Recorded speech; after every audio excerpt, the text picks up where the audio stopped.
ہماری سینٹ میں ایک انتہائی متنازع اور شرمناک بل منظور ہوا ہے جس کی وجہ سے سینٹ کے موجودہ اور سابق تمام چیئرمین ملک کے سب سے زیادہ پریویلیجڈ افراد بن گئے ہیں۔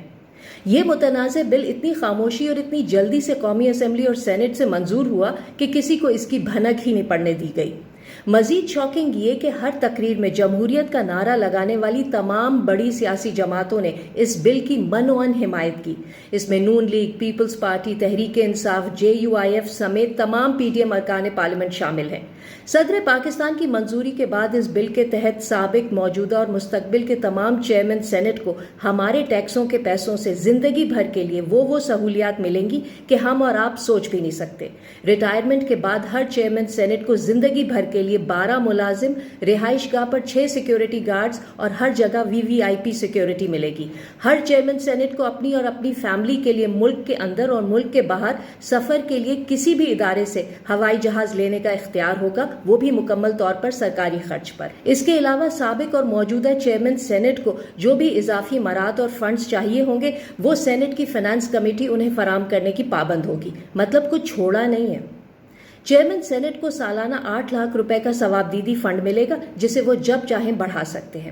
تمام سابق اور حاضر چیئرمین سینٹ اور ان کی فیملیز اور بیواؤں کو کسی بھی پرائیویٹ اور سرکاری ہسپتال میں تا حیات مفت میڈیکل حاصل ہوگا۔ اس میڈیکل کی کوئی حد نہیں ہے۔ مفت ٹیلی فون، مفت گاڑیاں، مفت پیٹرول، فلی فرنشڈ گھر وہ بھی مفت۔ چیئرمین کا عہدہ سنبھالتے وقت اور چھوڑتے وقت بھاری الاؤنس، ایکوپمنٹ الاؤنس، ٹریول اور ڈیلی الاؤنس، پروویڈنٹ فنڈ وغیرہ سب ملے گا۔ چیئرمین سینٹ کی لاکھوں کی تنخواہ اور پینشن ان سہولیات اور مراعات کے علاوہ ہے۔ اس بل کی منظوری سے پھر ثابت ہوتا ہے کہ ہماری جمہوریت میں کوئی احتساب، کوئی اوورسائٹ، کوئی پوچھنے والا نہیں ہے۔ یہ بل بالکل غیر جمہوری ہے کیونکہ آج اگر چیئرمین سینٹ کو شاہی مراعات ملی ہیں تو ظاہر ہے کل کو پوری پارلیمنٹ کو بھی ملیں گی۔ اسی لیے تو جماعت اسلامی کے ایک سینیٹر کے سوا سب نے اس بل کی حمایت کی ہے۔